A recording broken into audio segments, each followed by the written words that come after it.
Shalom, Shalom Israel. This is Eba from Israelite Apostolic Heritage. And first and foremost, I'd like to give all praises and all honor to YAHAWAH Bahashem YAHWAH. And I'd like to give blessings out to all the men of Yah that are out there spreading the gospel across the four corners of the earth to the 12 tribes. And today, my presentation is about the DoubleCup that is going to be passed on to Babylon. And it's very important that we know this, because we don't want to be partakers of the DoubleCup, because we've already had the curses and we don't want to be partakers of her plagues, so then we get more curses. Because when the Most High talks, he doesn't talk over a small period of time, he talks perpetually, and we were in a perpetual covenant with him, and it's important that we understand that. So in order for us to even live on this planet, we have to get back to that perpetual covenant, because the Most High is going to renew that covenant, but only a remnant is going to be saved. So it's important that we become part of that remnant, if we truly love the Most High and if we truly love his law, statutes and commandments. So first and foremost, I'd like to start reading from Jeremiah chapter 25, and we're reading from verse 15. And it says, "For thus saith the Most High Power of Israel unto me, take the wine cup of this fury at my hand, and cause all the nations to whom I send thee to drink it. And they shall drink, and be moved, and be mad, because of the sword that I will send among them." So the Most High has told Jeremiah to take this cup with wine and take it to all the nations that he's told him to go to, and tell them to drink it. And they're going to be mad because of the sword that he's going to send among them. So if we continue and read on, it says, "Then took I the cup at the Most High's hand, and made all nations to drink, unto whom the Most High had sent me, to wit Jerusalem, and the cities of Judah, and the kings thereof, and the princes thereof, to make them a desolation, an astonishment, an hissing, and a curse, as it is this day." So first, he tells him to go to Jerusalem, and that's because it first starts with Israel, because we are the chosen nation. So that's an important thing in itself. And I just want to take a little sidestep, and I want to have a look at 1 Peter. So if you got your Bible with you, just go to 1 Peter chapter 4 verse 17, and we're just going to have a quick read of that.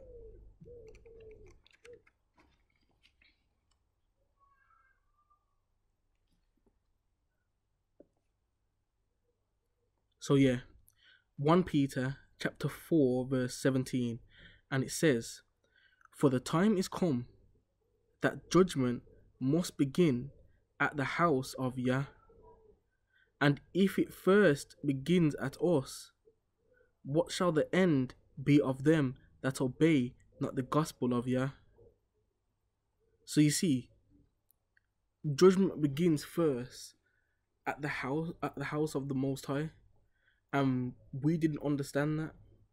We didn't understand that if we didn't follow the law, statutes and commandments of the Most High, then we'd fall from that, and we'd become under the nations, that we'd become the tail and not the head. And it's important that we take a step back and start to look to the past, and look to our forefathers, and realize and acknowledge the transgression of our forefathers in order for us to turn back.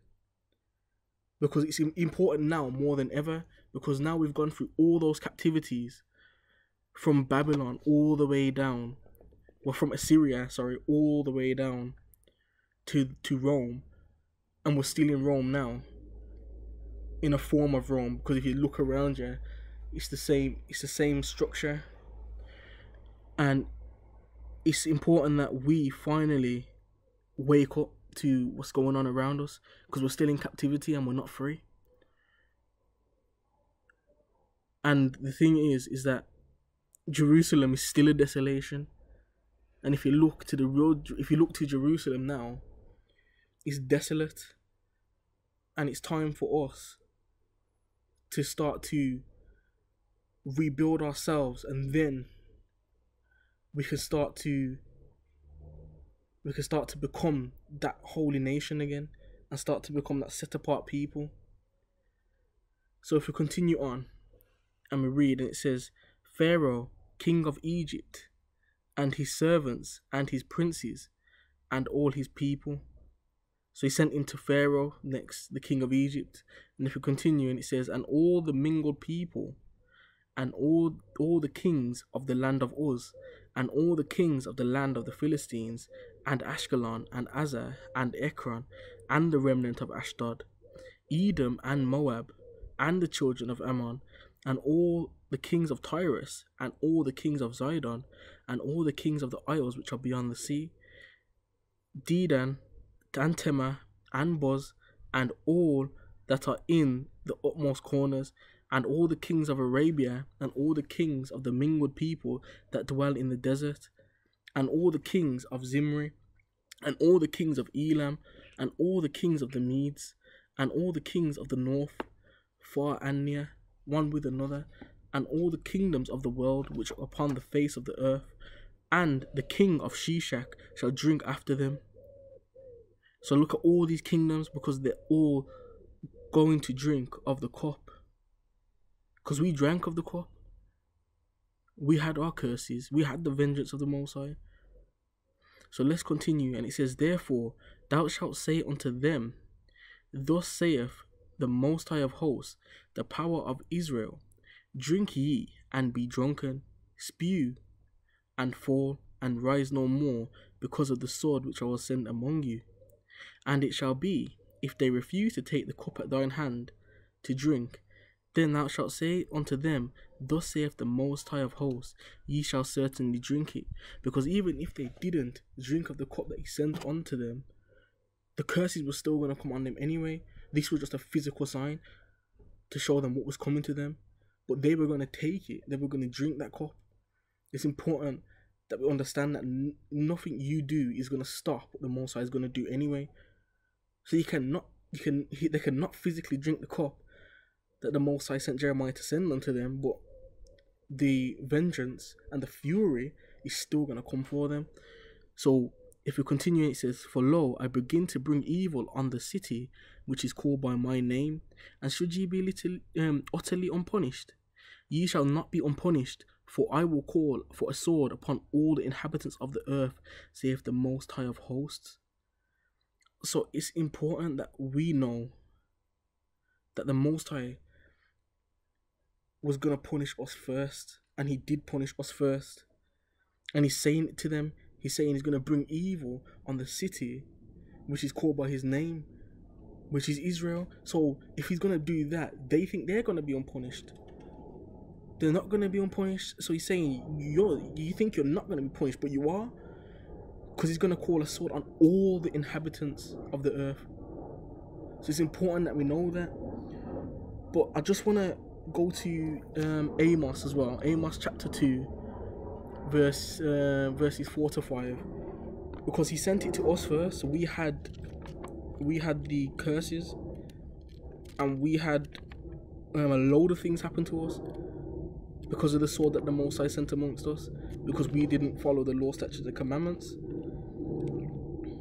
If you just bear me while I get there.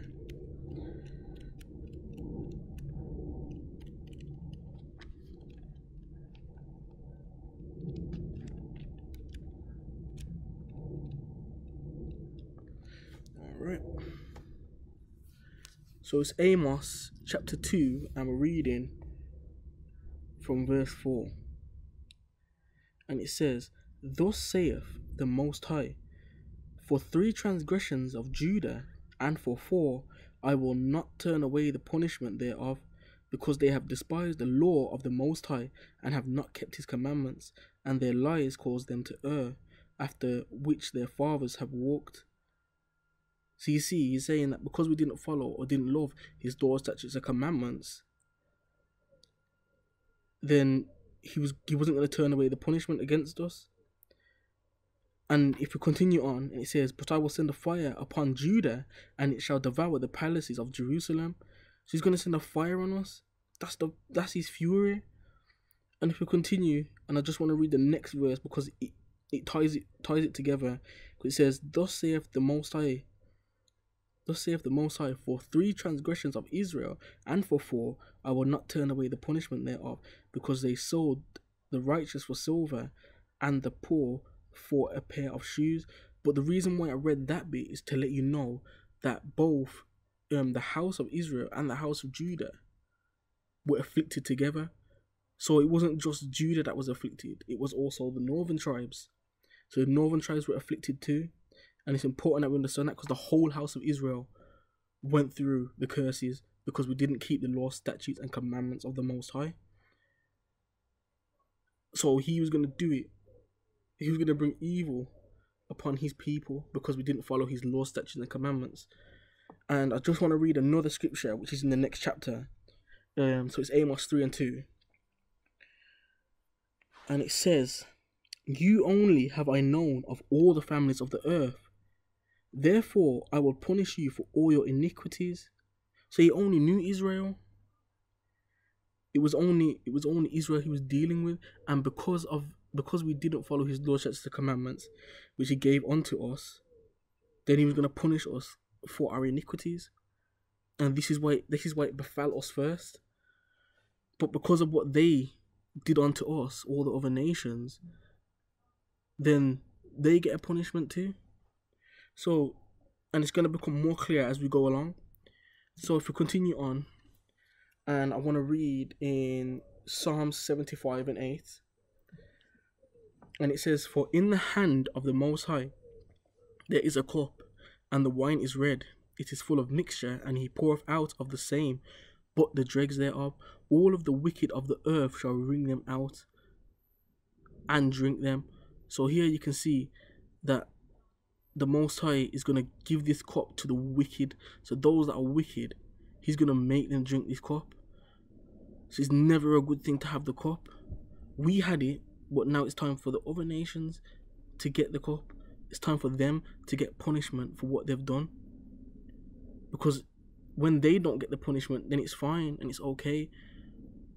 But now the punishment's going to come for them. They've got a problem with it.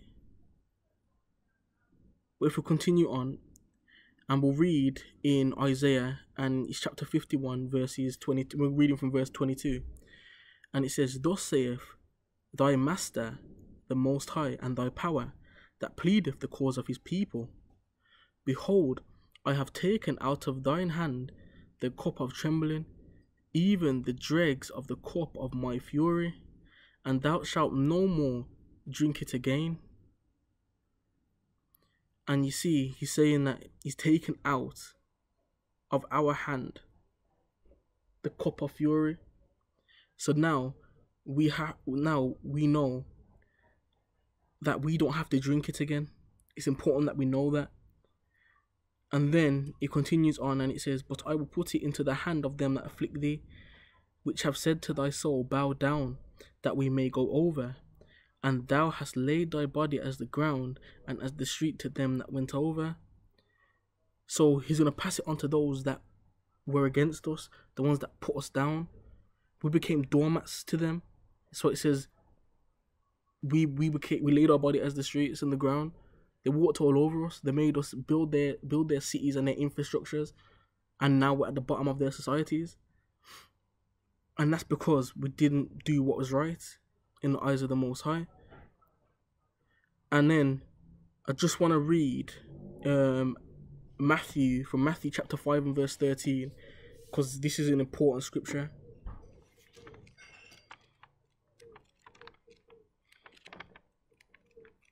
So you just follow me there.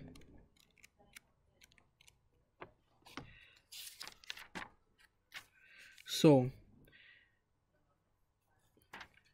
here's Hamashiach talking, and he says, "Ye are the salt of the earth, but if the salt have lost its savour, wherewith shall it be salted?"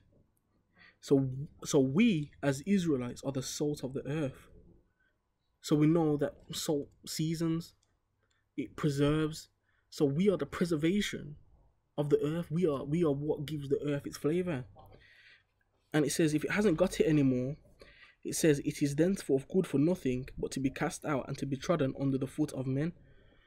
So we got to understand that if we aren't following the law, statutes, and commandments, then we won't have the Savior. We won't be the flavor of the earth. We won't preserve the earth, because in order to preserve the earth, we have to follow Torah. Torah was set in place so that we can live on the planet. But if we're not following that, how can we do that? Because it says, it is thenceforth good for nothing but to be cast out and to be trodden under the foot of men.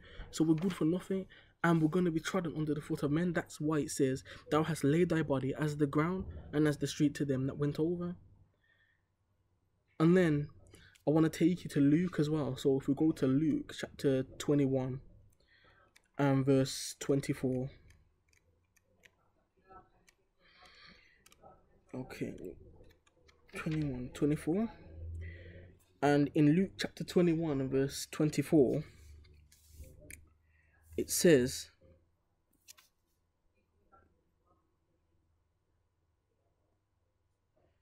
okay, and they, this is talking about the Israelites, but I'll read up to verse 20, and it says, and when ye shall see Jerusalem compassed with armies, then know that the desolation thereof is nigh.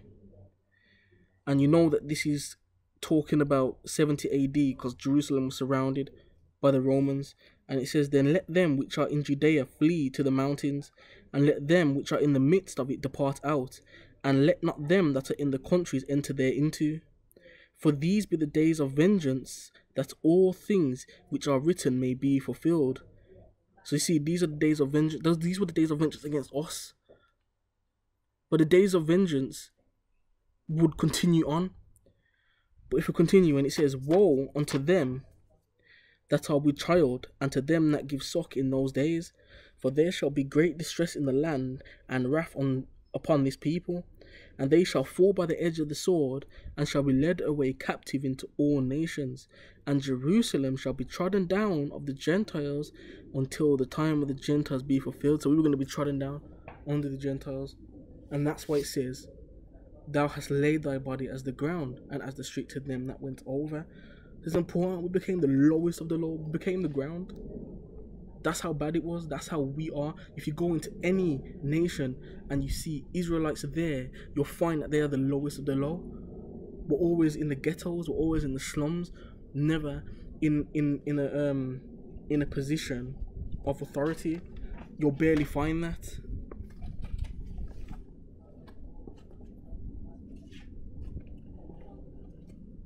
So, if we continue on,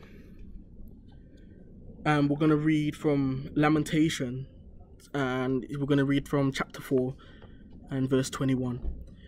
And it says, rejoice and be glad, O daughter of Edom, that dwellest in the land of Uz. The cup also shall pass through thee, and thou shalt be drunken, and thou shalt make thyself naked. So they're going to show their sin. They're gonna not be they're gonna think right, even though they don't think right anyway, and they're gonna show themselves. And if we continue on, and it says, the punishment of thine iniquity is accomplished, O daughter of Zion. So our punishment's over. And if we continue, and it says, he will no more carry thee away into captivity. He will visit thine iniquity, O daughter of Edom. He will discover thy sins. So there's no more looking at ours.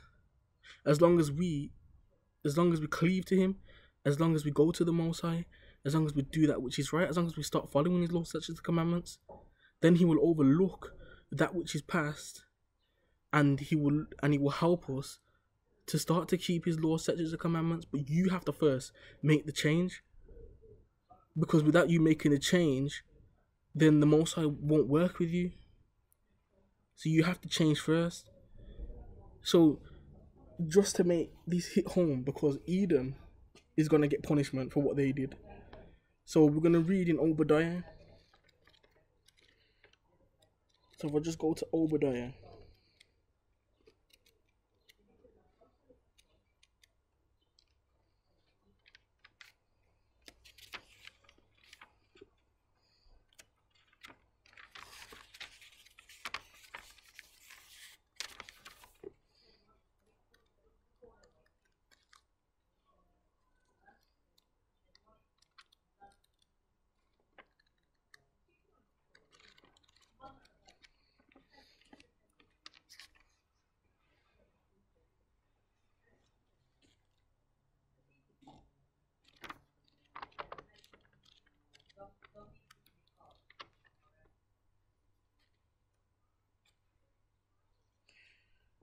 So, and I'm going to read from Obadiah, and it's verse 8.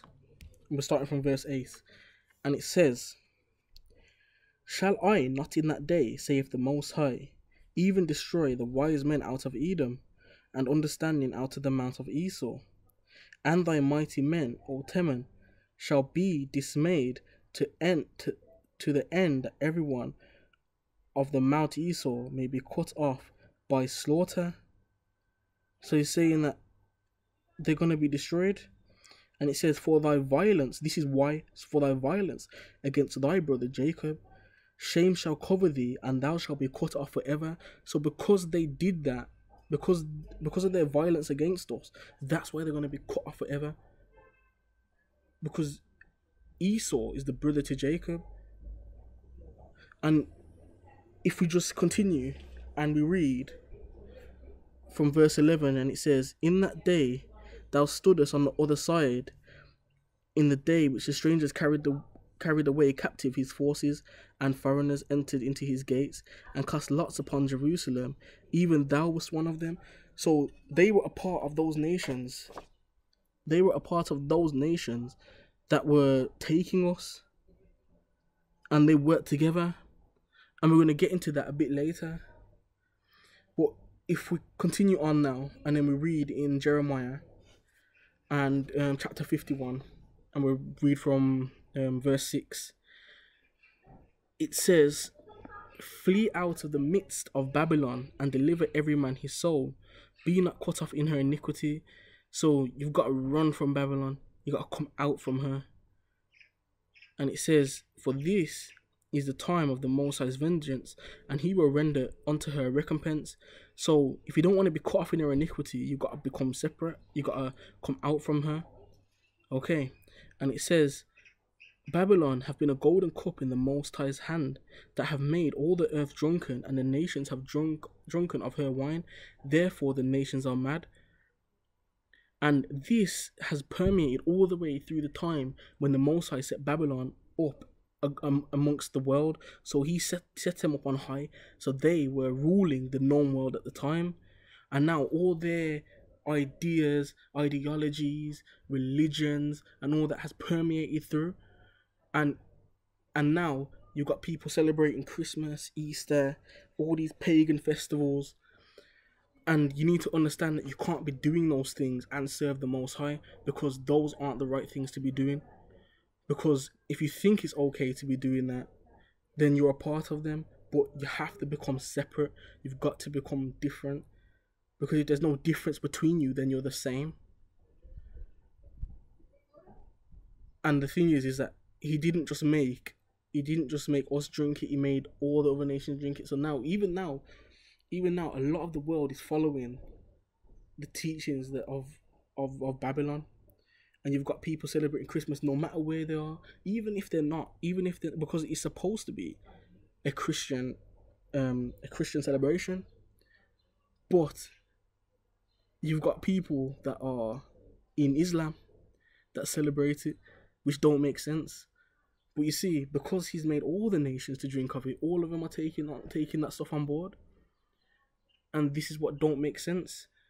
But the Most High did say it would drive them mad. They're drunken of the wine of Babylon, and it will drive them mad.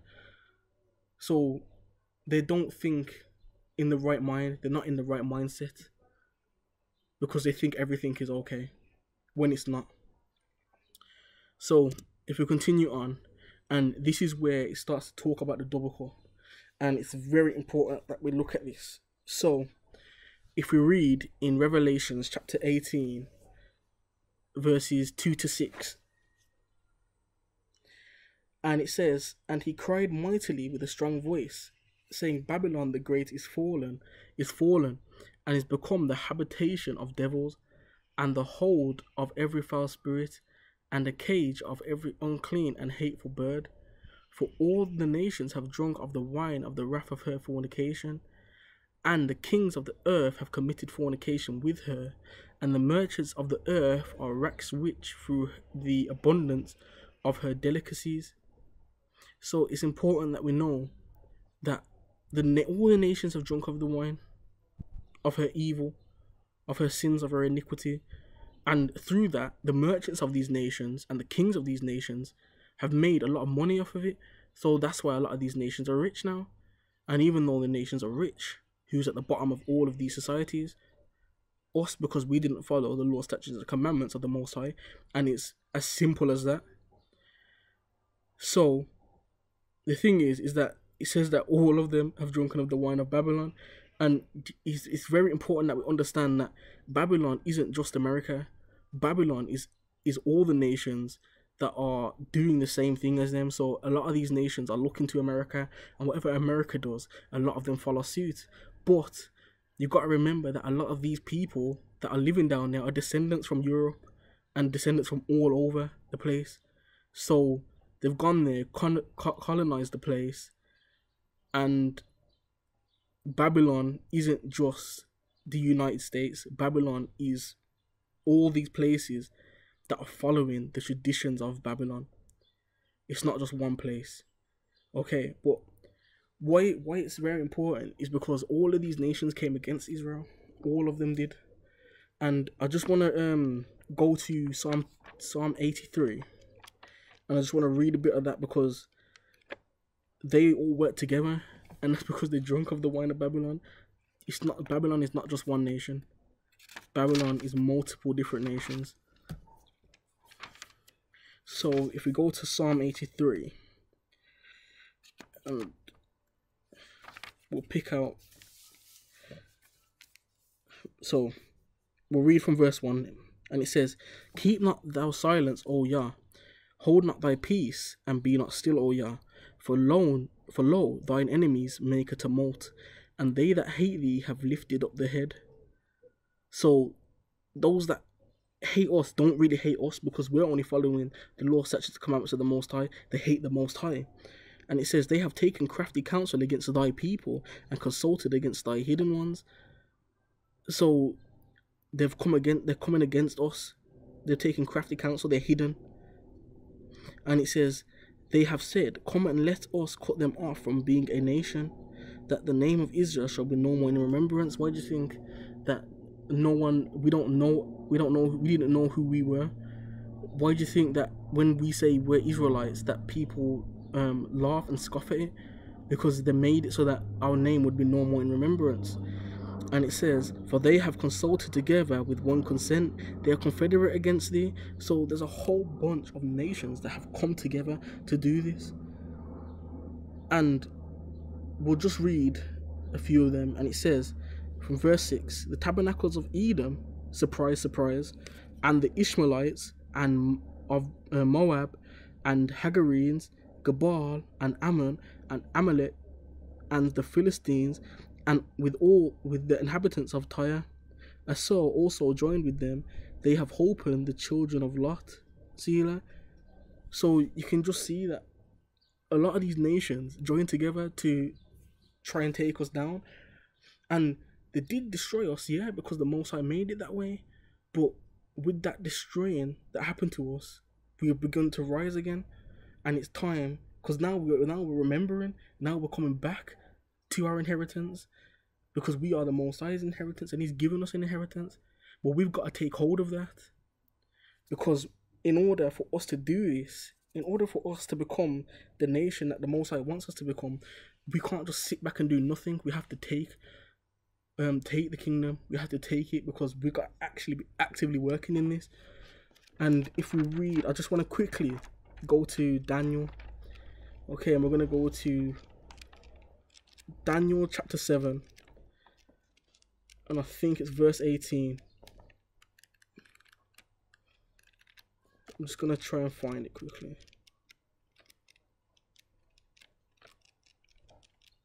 If you bear with me. Okay, so yeah, Daniel chapter 7 and verse 18. And it says, "But the saints of the Most High shall take the kingdom and possess the kingdom forever, even forever and ever." So we're gonna take the kingdom, man. It's not gonna be no. We're not gonna just get it. They're not gonna give it to us. They want it for themselves. They've divided the land amongst themselves, the land of the Most High. But we have to go and take that because the Most High is giving it to us. The Most High is giving it to us. They're not giving it to us. But we have to take it. But we can't just sit here and do nothing. We have to do stuff in order to bring this kingdom in. The kingdom is not just going to come in. So if we continue on in Revelation 18, and we're reading from verse 4 now, and it says, "And I heard another voice from heaven saying, Come out of her, my people, that ye be not partakers of her sins, and that ye receive not of her plagues." So he's talking to Israel, saying, don't be a partaker of her sins, and because otherwise you will receive her plagues. Okay, so you're gonna be a part of that, and the Most High isn't gonna see you as one of his, as Israel, because even the scripture says not all Israel are Israel, which means although you might be Israel in the flesh, you have to be Israel in the spirit, because unless you're actually following the laws such as the commandments, then you're not really Israel, because the culture that he gave to us, which is Torah, we have to follow that in order to be Israel.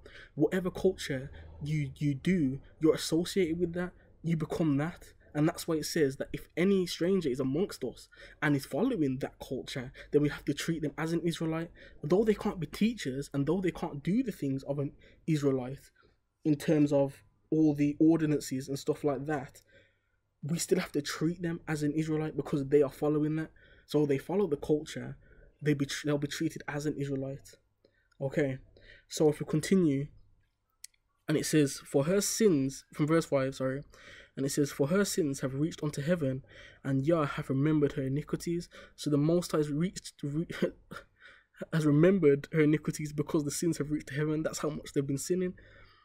And if we continue, and it says, reward her even as she rewarded you, double unto her double, according to her works. In the cup which she have filled, fill to her double. So it's important that we understand that they're going to be given double for what they did, because even though we were meant to be the bottom, they took it to another level. So because they did that, they're going to be given double for their iniquities. So a very important thing that you should look at, there's a picture on the side of this slide, and it was the eclipse that happened last year in August 21st in 2017, and you can see that an eclipse went over America. And although, like I said before, although it's going over America, it's not just about America, because anyone that follows them, anyone that does the same thing as them, they are also a part of Babylon. So the Most High, because everyone's eyes is on America, the Most High is showing a sign there that this is the darkness and destruction that's going to be before them. And the reason why this is very important, because the same thing happened in Africa in 1619, the same year that the first recorded slave ship went over from Africa to America, and that was to show the dark times that were going to come ahead and going to come on Israel and before Israel. But what you got to understand is that now this is coming onto them, okay, because we're coming up to the 400 years now in 2019, and that's the 400 year, and they are even acknowledging the 400th year mark.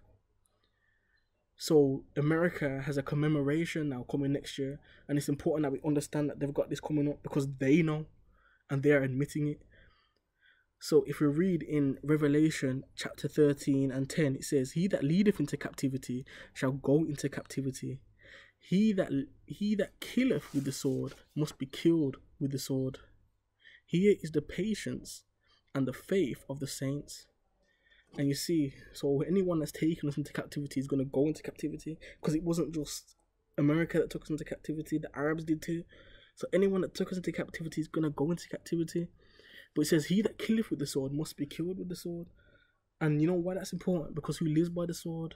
Esau. And I'm just going to show you that in the little blessing that he got after he despised the birthright and the blessing. So if we continue, if we read in Genesis chapter 27 and verse 40. Okay.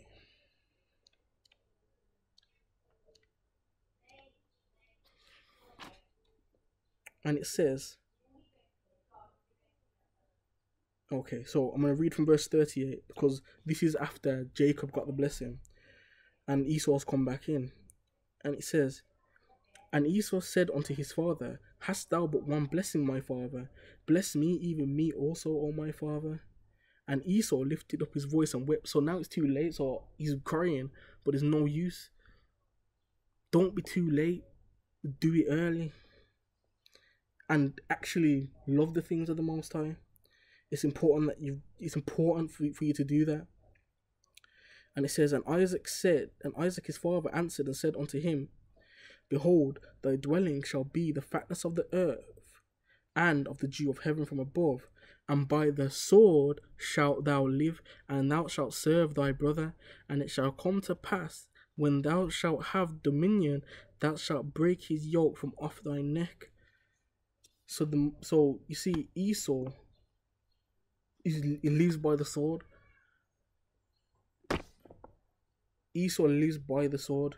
So he that killeth with the sword must be killed with the sword. And because they just because of their violence against us, they're gonna be cut off. And the Most High is showing that through all of this. So Edom is going to be cut off because of their violence against us, we're supposed to be their brothers. But Edom will be cut off. So just to show you that Israel received the vengeance, and that was a sign in 1619 in Africa, we'll just read from Isaiah 40:2, and it says, Speak ye comfortably to Jerusalem, and cry unto her that her warfare is accomplished, and that her iniquity is pardoned, for she hath received of the Most High's hand double for all her sins. So we've received our punishment. It's time for us to turn back to the Most High.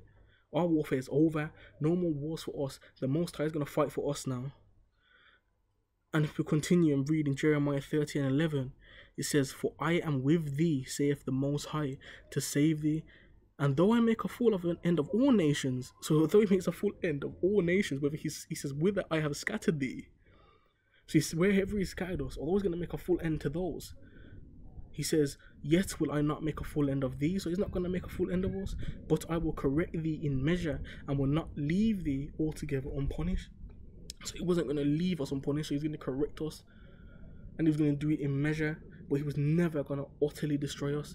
And that's because of the mercy that he had to us. And that's why you got to understand that he had the great mercy on us. And the mercy is so great because with the curses, remember, we were in a covenant with the Most High. So that covenant was perpetual. So if we didn't follow the law, statutes, and commandments, those curses were perpetual because we was in that covenant, because we said we would keep them.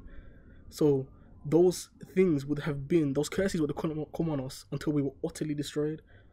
And this is why it's so important that we don't partake in the double cup, because there's going to be a solar eclipse again in 2024, 7 years after this particular eclipse that happened last year. So that's showing completion. And remember that if it went across once like it did over Africa, and that's going to go over again, this is showing the destruction that is going to before Babylon, and it's showing the double cup. And this is showing that the Most High's crosshairs are on Babylon, because he's showing, because everyone's looking to America, so the Most High is showing it over America, that anyone that is following the teachings of Babylon, this is going to befall them. And this and what's going to happen to them is that they're going to be destroyed, because they're going to be utterly destroyed. This is the utter destruction. So although we got our punishment, their punishment is going to be double what we had. And it's important that we understand this, because the Most High had great mercy on us. And his mercy is so great and important that we have to showcase it. But how did he redeem us? How is he redeeming us? And the first scripture I want to take you to show you how he redeemed us is John chapter 11. So if we go to John chapter 11, if you follow me there,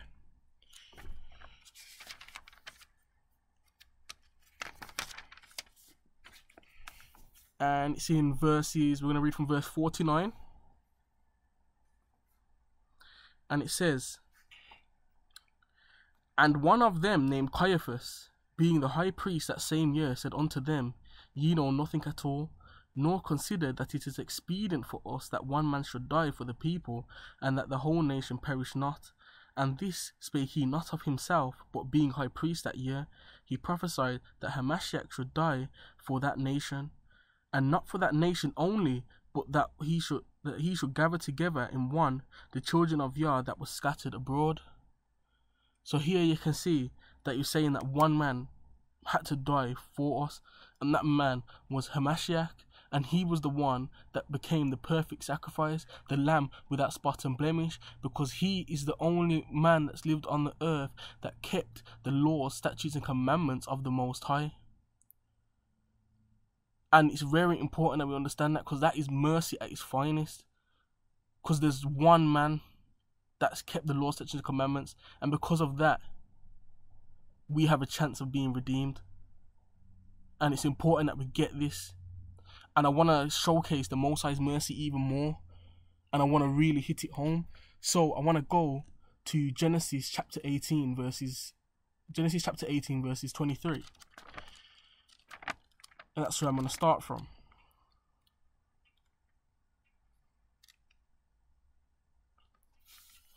So I'm just going to find it. Okay, so we're reading from verse 23. But first, this particular scripture is when Abraham is pleading for Sodom and Gomorrah. Because at this time now, because in the scripture it says that we'd be as in the days of Sodom and Gomorrah in the last days. So now you can see that all manner of wickedness is going on in the world. So we are in the times of Sodom and Gomorrah.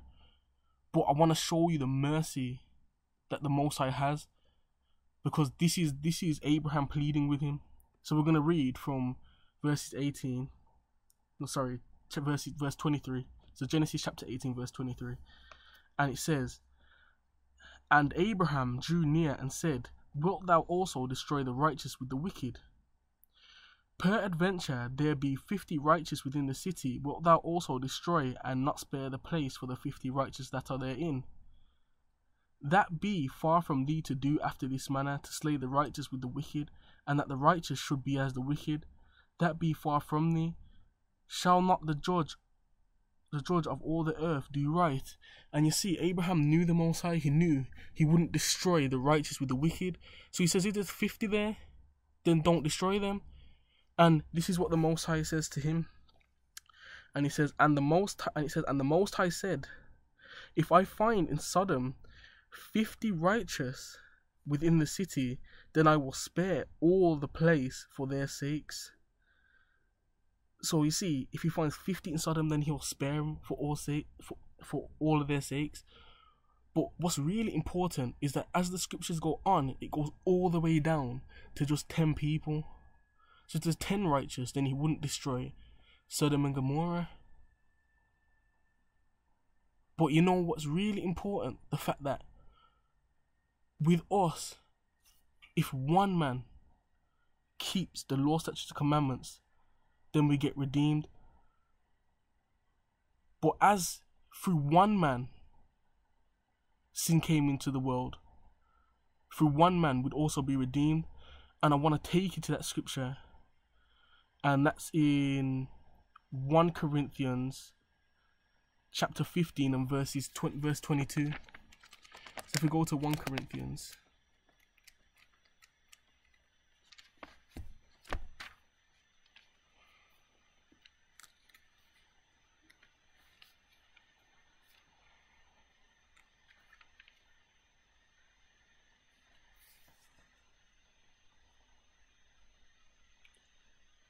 and we're reading from verse 22, and it says, For as in Adam all die, even so in Christ shall all be made alive. So you see, as sin was brought into the world through Adam, we'll be saved through Hamashiach. And it's important that we get that, because Most High had mercy on us. That if one man kept his law, statutes and commandments, then we'd be saved. And he sent his only begotten son so that we could be redeemed. And the only way the whole earth could be redeemed is if we were redeemed first. Because if the elect ain't saved, then the whole world can't be saved, because we were supposed to be ruling. And I just want to take you to one more scripture in Jeremiah chapter 5 before we continue. And it's Jeremiah chapter 5 and verse 1, and he's talking to Jeremiah, and he says, "Run ye to and fro through the streets of Jerusalem, and see now, and know, and seek in the broad places thereof, if ye can find a man, if there be any that executeth judgment, that seeketh the truth, and I will pardon it." And you see, he's just showing that if you can find one man, because he's talking about destroying us at this point to Jeremiah. And what you got to understand is that he said, if you find one, then I will pardon it. Because he'd already started to execute the judgments on us. But he says he will pardon our sins if Jeremiah could find one man. And it's important because that mercy is so great that if one man would die for us, if one man would do that which is right in the sight of the Most High, then we'd have a chance at being saved. But we still had to go through our punishment, and the Most High shortened that for us. And I want to show you the mercy the Most High had on us. So if we read in Matthew chapter 24, and we read from verse 21, and it says, "For then shall be great tribulation, such as was not since the beginning of the world to this time, no, nor ever shall be." So when we went into captivity, all the things they were doing, like massacring, cutting women's bellies open, stamping on the baby's head, using babies as crocodile bait, doing a load of things, castrating the males and all that. And they were doing all manner of wickedness to us in our tribulation. And it says that, "And except those days should be shortened, there shall be no flesh saved. But for the elect's sake, those days shall be shortened." So because if we weren't saved, because we are made to rule the planet, if we weren't saved, then the planet couldn't be saved. So no one would, it would just spiraled. It would have spiraled into destruction. Because if we ain't here to rule the planet, then what will happen is that the whole planet would just roll into destruction. So it's up to us to now turn back to the Most High, because He shortened those days, so that we could rise back up now and take hold of the covenant which He gave to us in the beginning. And now if we read in Isaiah chapter 54 and 8, it says, "In a little wrath I hid my face from thee for a moment." So He only hid His face for a little while, and that's because the days were shortened. But He says, "But with everlasting kindness will I have mercy on thee, saith the Most High thy Redeemer." So the Most High is saying that He's going to have mercy on us forever with His kindness, because He's going to redeem us out of the fallen state. So it's time for us to turn back to Him, because He only hid His face for a little time. That's because we were going to seek Him early. So if we read in Hosea chapter 5 and 15, it says, "I will go and return to my place till they acknowledge their offense and seek my face. In their affliction they will seek me early."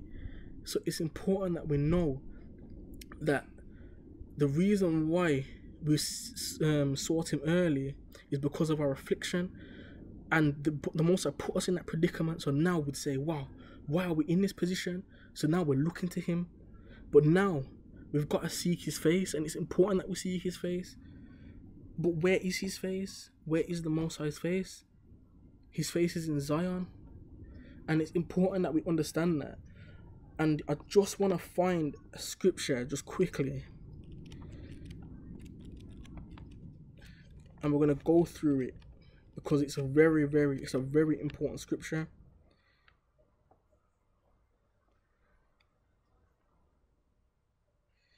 Okay, so it's in Jeremiah, and it's chapter 50, and we're going to read from verse 4. And it says, "In those days and in that time, saith the Most High, the children of Israel shall come, and they and the children of Judah together," so both the northern kingdom and the southern kingdom, "going and weeping, they shall go." So we're going to be weeping, and it says, "They shall go and seek the Most High their power." So we've got to seek the Most High. Okay, and it says, they shall ask the way to Zion with their faces thitherward, saying, come and let us join ourselves to the Most High in a perpetual covenant that shall not be forgotten. See, so we're going to ask our way to Zion because we have to go back to Zion because that's where the Most High's face is. That's the most important place to the Most High. And we have to understand that, because unless we go there to seek the Most High's face, then we can't be sealed. But that's a whole other video in itself, and I hope you're ready to hear about it. And I want you to know how important Zion is to the Most High. So I want to read one more scripture before I close out, and it's in Psalm 87, and it's from verse 2. Or I'll read from verse 1, and it says, his foundation is in the holy mountains. The Most High loveth the gates of Zion more than all the dwellings of Jacob. So although he loves the dwellings of Jacob, although he loves Jacob, there's one place in Israel that he loved more than anywhere else, and that's Mount Zion. And you've got to understand that it's important for us to get there. That's how we seek the face of the Most High. That's how we avoid being a part of this corrupt system. Because if you're around them for too long, then you'll become like them, and they'll try to make you feel like it's okay. And although you might feel like, yeah, I can handle myself in all of this, you have to still come out from amongst them. You've got to be separate. You can't be a holy and set apart nation if you have no difference with them. The difference is that we're going to be worshipping the Most High in the land that was given to our foreparents as an inheritance. So now we've got to go back there, because we have to serve the Most High. We can't serve the Most High properly in our captivities. So we've got to go back to the land and learn our heritage in these last days, because these last days are going to get rougher and rougher. And the best thing to do is to move towards the Most High and move towards the way of our fathers. So not in the terms of them falling away, but in the terms of Torah. So we've got to turn back, remember those things of the past, that we do not fall into the same problems that they did. And now it's even worse than it was before. If we're in the times of Sodom and Gomorrah again, we're in the times of Noah again. So it's time for us as Israel, it's time for us as the people and the nation that the Most High has chosen, to begin to rise and to return to our holy land, and to return to the Most High and seek his face in the holy land, and to worship him there. So with that, I'm going to say shalom and walla walla to my people, the holy nation of Israel, the holy people of God, because it was said that in that place where it was said unto them that ye are not the children of God, there it was said unto you, ye are children of the living power. So it's time for us to rise. Kwam YASHARALAH and shalom, shalom.